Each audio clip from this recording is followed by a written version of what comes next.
अज्ञानी व्यक्ति ही दूसरे को सम्मान नहीं देता।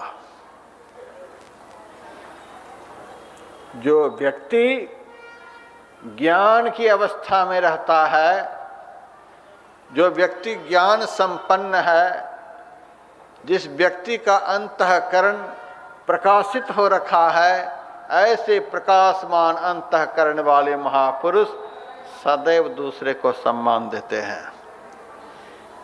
परमात्मा के बहुत सारे नाम ऋषि मुनियों ने उनकी गुणवत्ता के आधार पर रखा है।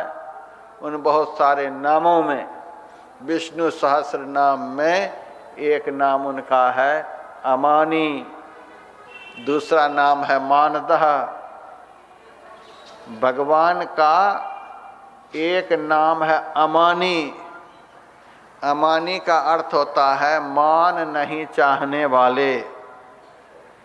मानदह का अर्थ होता है सबको मान देने वाले।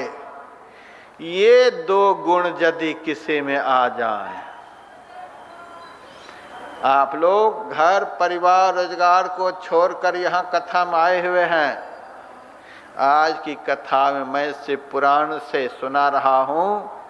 ये दो गुण यदि हम आप लोगों के अंदर में आ जाएं तो आप आदमी नहीं रह जाएंगे। आप इसी शरीर से इसी दुनिया में भगवान बन जाएंगे। ये दो गुण कौन से? अमानी मानदह। मान नहीं चाहने वाले, कभी मान पाने की भावना नहीं, कभी सम्मान पाने की भावना नहीं। पहला गुण, कभी सम्मान पाने की भावना मन में नहीं हो, लोग हमारा आदर करें। और सदैव दूसरे को सम्मान देने की भावना, खुद सम्मान पाने की भावना नहीं रखें और सदैव सबको सम्मान देने की भावना रखें। ऐसा भाव यदि आपके दिल में आ जाएगा तो आप आदमी नहीं रह जाएंगे, आप आदमी से भगवान बन जाएंगे। ये भगवान के गुण होते हैं, भगवान में ये गुण, इन्हीं गुणों के कारण यह जीव भगवान बन जाता है। और ये ही दो गुण नहीं होने के कारण जो तत्वतः मूल रूप में भगवान है वह शैतान बन गया है। ये दिव्य गुण के अभाव के कारण जो तत्व रूप में भगवान है वह संसार में शैतान बन गया है। घर में कलह उस आदमी के द्वारा, परिवार में कलह, समाज में कलह। तो भगवान में ये दो गुण होते हैं कि भगवान सबको सम्मान देते हैं और खुद सम्मान नहीं चाहते।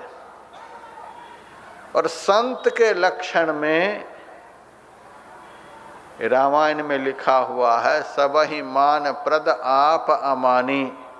सबको सम्मान देने वाले, खुद सम्मान नहीं चाहने वाले। संत की उपाधि अपने नाम में जोड़ लेना यह तो बिल्कुल साधारण बात है। और भी ऋषि मुनियों की उपाधि अपने नामों में जोड़ लेना यह तो बिल्कुल साधारण बात है। लेकिन उस उपाधि के अनुरूप हमारे अंदर में योग्यता का भी होना यह बहुत कठिन बात है। संत बनने के लिए दो गुण का होना बहुत आवश्यक है। संत में तो यद्यपि अनंत गुण होते हैं तो भी दो गुणों की चर्चा भगवान श्री राम ने भरत जी के सामने अयोध्या में की है। सबहि मान प्रद आप अमानी। संत उसी को कहते हैं जो कभी भी अपना सम्मान नहीं चाहते, सदैव दूसरे को सम्मान देते हैं। यदि आप लोगों के दिल में संत बनने की इच्छा हो तो बस इन दोनों गुणों को अपने जीवन में अपना लेना। आए दिन से हम किसी का अपमान नहीं करेंगे और आए दिन से हम किसी से सम्मान नहीं चाहेंगे। आप बन जाएंगे संत, आप बन जाएंगे भगवंत। और ये दोनों यदि आप बन गए तो बनने के लिए कुछ बचेगा नहीं। ये दोनों पद को पाए बगैर सारे जीवन पद के लिए इलेक्शन चलता ही रहेगा, इलेक्शन कभी बंद नहीं होगा। आज तक आप लोग सुने होंगे कि परमात्मा बनने के लिए भी इलेक्शन होता है, नहीं सुने होंगे।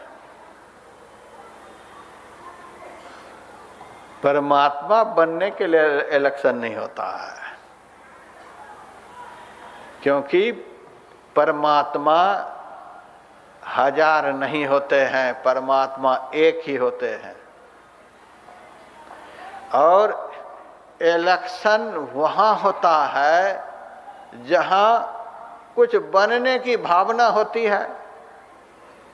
मैं यह बन जाऊं, मैं वह बन जाऊं, मैं इससे बड़ा बन जाऊं, मैं इस पद को प्राप्त कर लूं।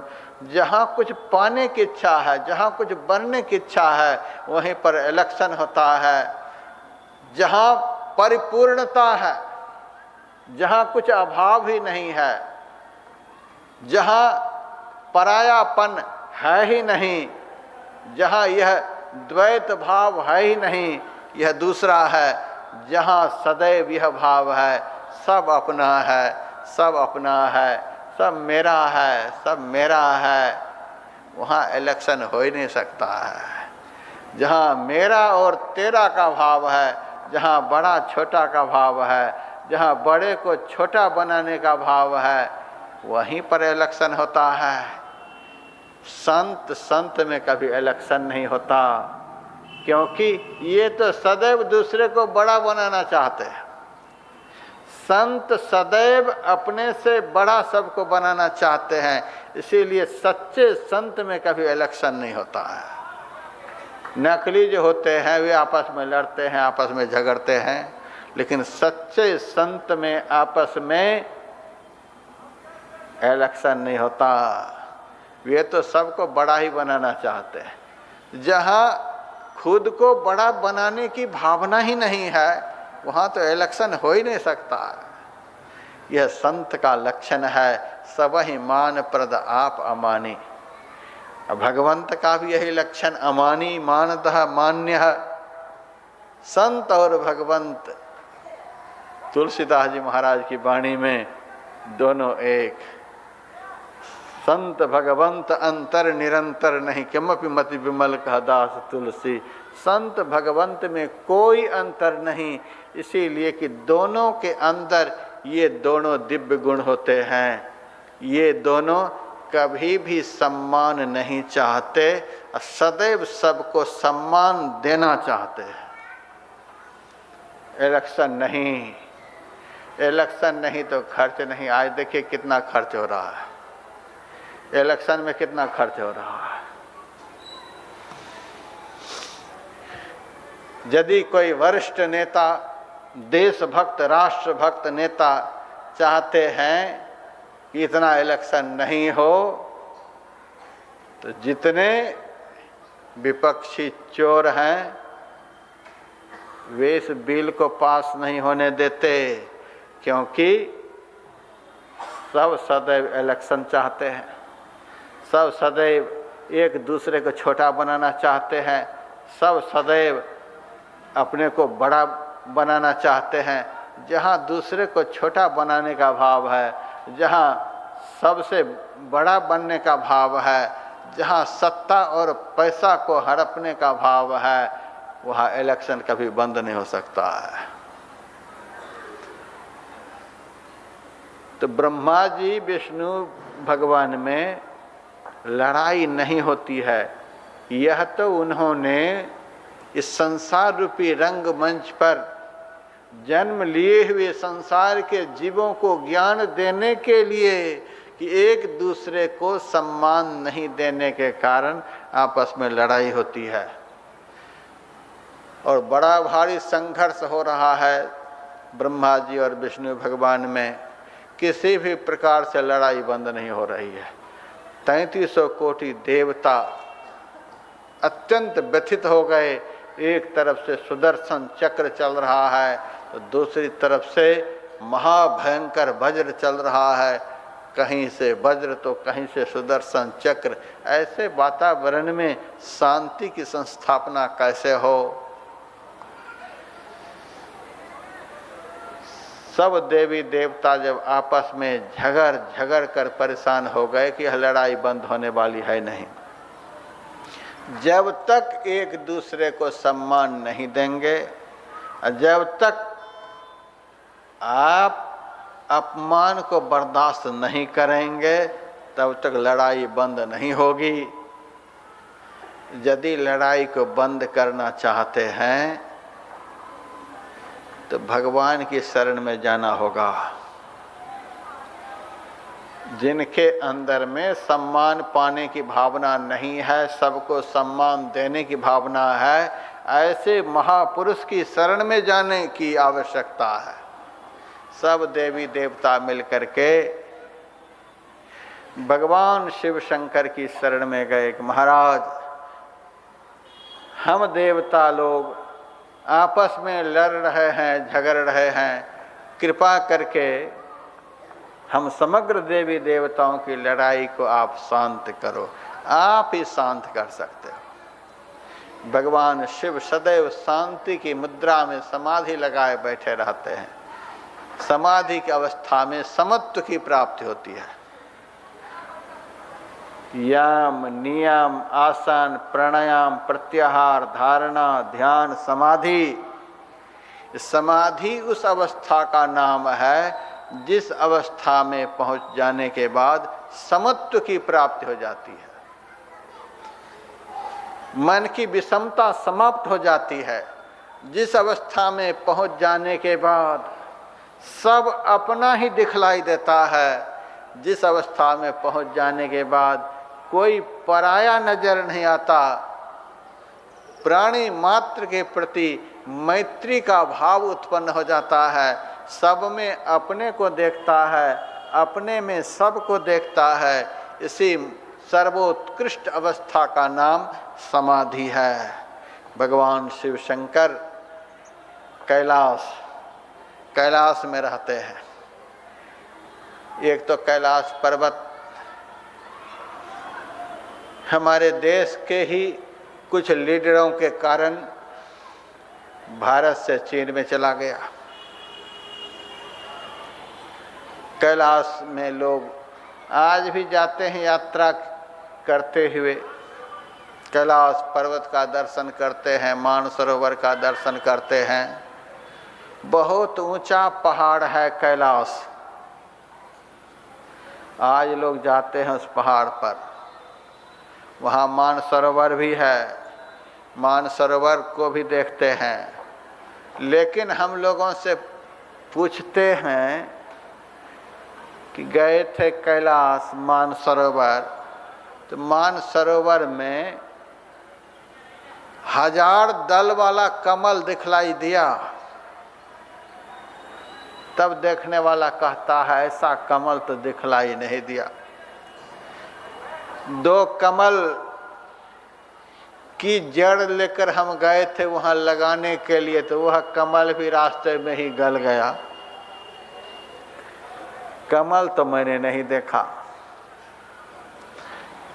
फिर हमने पूछा कुछ सरोवर में हंस को तुमने देखा? हंस को तो मैंने नहीं देखा।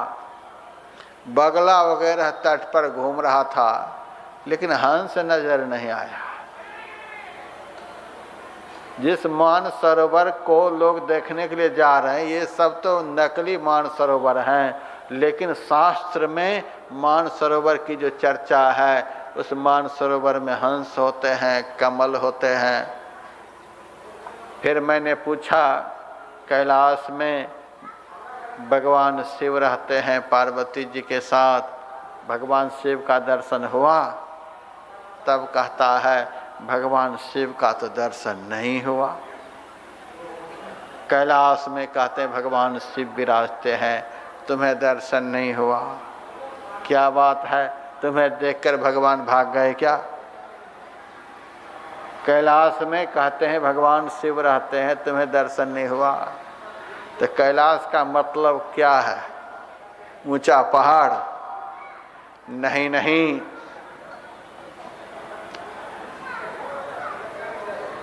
संसार की समस्त ऊंचाइयों से जो परे हो गए हैं,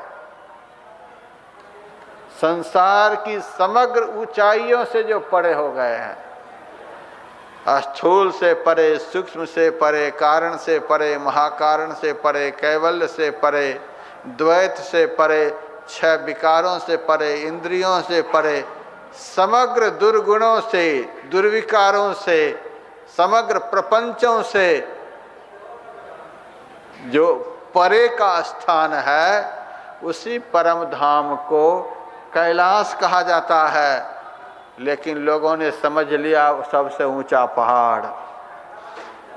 न तो पुराणों की कथा सुनते, न पुराणों की कथा को समझने का प्रयास करते, न समझाने वाले की बात मानने का प्रयास करते, और मानसरोवर देखने के लिए चीन चले जाते हैं। पुराणों में मानसरोवर में हंस होते हैं, कमल होते हैं, यह चर्चा है। उस सरोवर में प्रवेश करने के लिए मणियों का सोपान होता है, मणिमय सीढ़ी बनी हुई है। उस सरोवर का जल बहुत मीठा है, शीतल है, यह सब लिखा हुआ है। लेकिन जाने पर तो कुछ दूसरा ही नज़र आता है। इसके पीछे बड़ा भारी आध्यात्मिक रहस्य है, लेकिन उतना मैं नहीं व्याख्या में जाना चाहता हूँ। मैं तो केवल कैलाश के विषय में जानना चाहता हूँ। सबसे ऊंचा पद, सबसे उत्कृष्ट पद, जहाँ पहुँच जाने के बाद सारे दुर्विकारों से, सारे द्वैत प्रपंचों से जीव सर्वथा के लिए निर्मुक्त हो जाता है। ऐसे सर्वोत्कृष्ट पद पर विराजमान जो परमात्मा हैं, उसी परमात्मा को कैलाशपति कहा गया है। ऐसे परमात्मा को ही देवादिदेव महादेव कहा गया है। ऐसी ऊंचाई पर जो विराजमान होते हैं, वे ही समाज की समस्याओं का समाधान कर सकते हैं। अर्थात परमात्मा में ही समग्र विश्व के उलझन को दूर करने का सामर्थ्य है और किसी में नहीं।